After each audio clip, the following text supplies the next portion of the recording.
Yo, what is up, Facebook and YouTube? Today I'm going to be talking about the NASCAR Sprint Cup 2011 final race of the season at Homestead-Miami Speedway. Now, that race finished up about an hour ago, and it totally got me psyched. Okay, I'm a huge NASCAR fan, huge Jeff Gordon fan.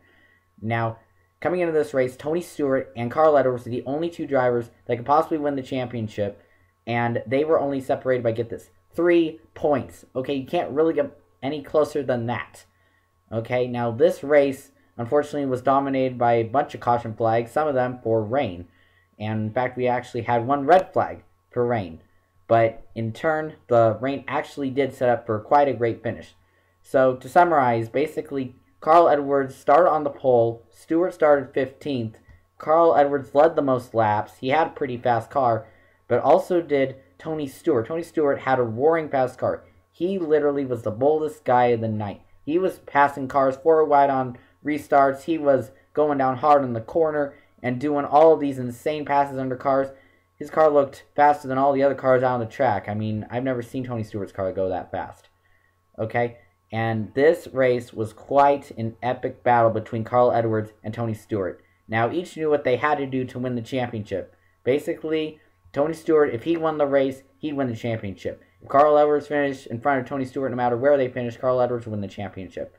Now, Carl Edwards, of course, led the most laps. So he got 2 bonus points as opposed to Tony Stewart, who led a lap, but he didn't lead the most, so he only got 1 bonus point.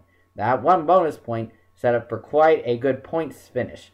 Now, here's the best thing about this race. So, there's 60 laps to go. All the cars are pitting for possibly the second to last time, or most likely, and Tony Stewart is basically trying to save fuel so he can make it to 1 more stop and win the race without having to go to pits again.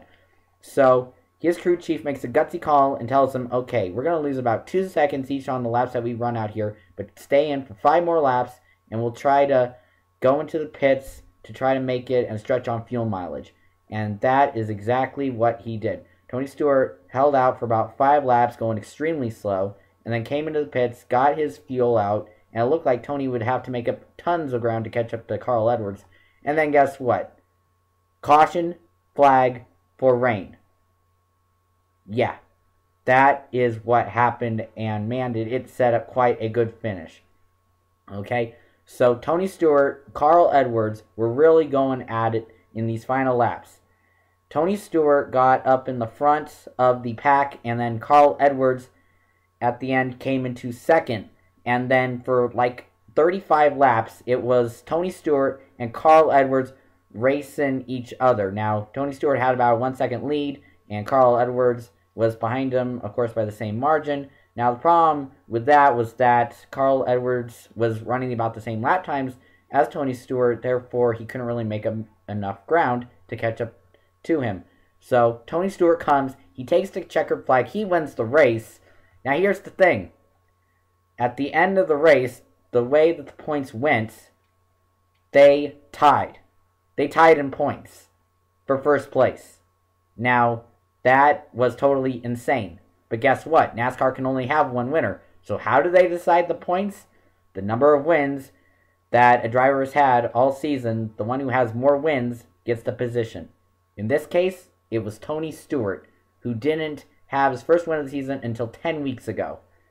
Turns out, he won 5 of the 10 chase races, and that added up to his 5 wins of the season. And that includes the Homestead race he won today. Now, that was totally insane. That's what I call totally insane. That Tony Stewart and Carl Edwards tied. They go out in the whole race showdown done by rain and pit strategy and just running your engine so dang hard that it's just totally amazing. Okay, so Tony Stewart not only won the race, but he won the championship after winning the tiebreaker in the points. Now that is what I call a great finish to a NASCAR season.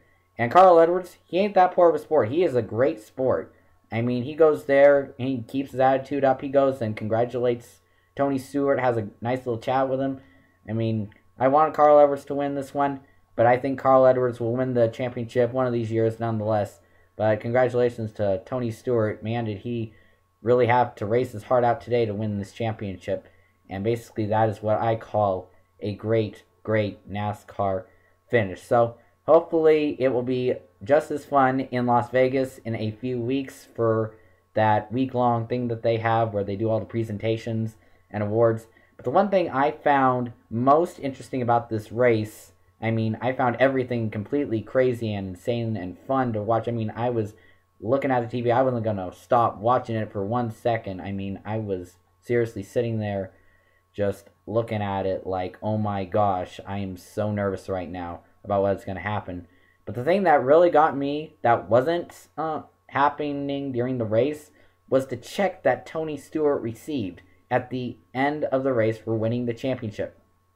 How much money do you think that they would give a person for winning the championship? Guess how much Sprint gave him?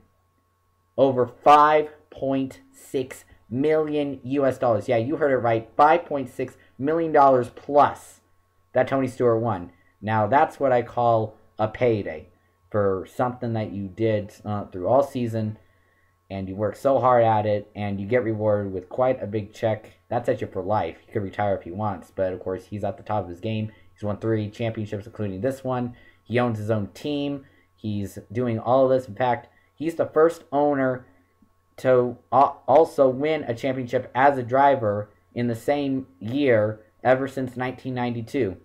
And he's the first driver since Jeff Gordon in 1998 to win both the last race of the season and the Cup in the same night. Now that is what I call a great end to a great NASCAR season. So that is basically my NASCAR update to you guys. It's probably the last post I will give on NASCAR until the next NASCAR season in February with the Daytona 500. So for now, this is Sports Freak Eyes from YouTube.